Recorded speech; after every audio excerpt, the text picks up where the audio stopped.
So here we are at a magnificent work by Hans Heysen, The Three Gums, painted in, it's dated 1915 to 1920, so we're now into the 20th century. And this German artist, there was a lot of German artists and craftspeople that were coming and settling in Australia, and he was certainly one of those. He settled in Hahndorf in Adelaide, and so we're seeing a different location here to what we've seen already today. So we've gone from views that are in and around Melbourne, Ballarat, and here we're going now into Western Australia, into South Australia.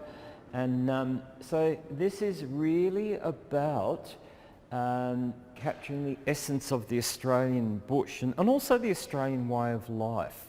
And it's very, very interesting with Hans Heysen too. This is a major work, I think, by this artist. We are very, very lucky to have this work, and I'll tell you why. At the time that it was acquired, of course, there was a lot of anti-German sentiment.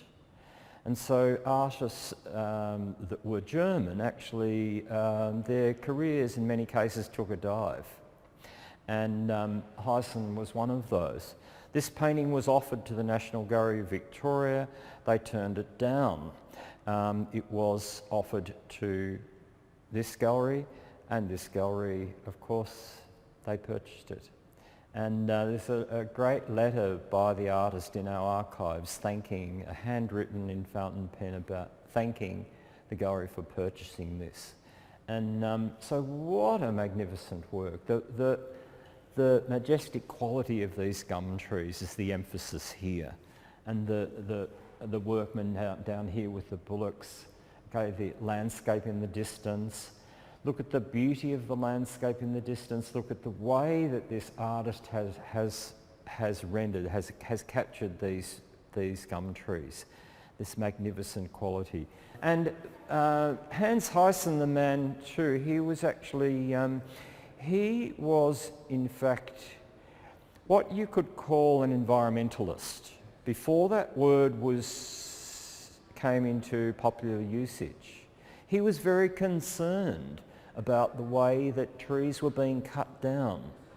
He was very concerned about the impact, and we're talking early 20th century. He was very concerned about the impact that would have on the environment. In actual fact, in Hahndorf, they were cutting down trees, and he was actually planting trees, because he was aware of the importance of the environmental impact. So he did what he could to prevent that through his own work.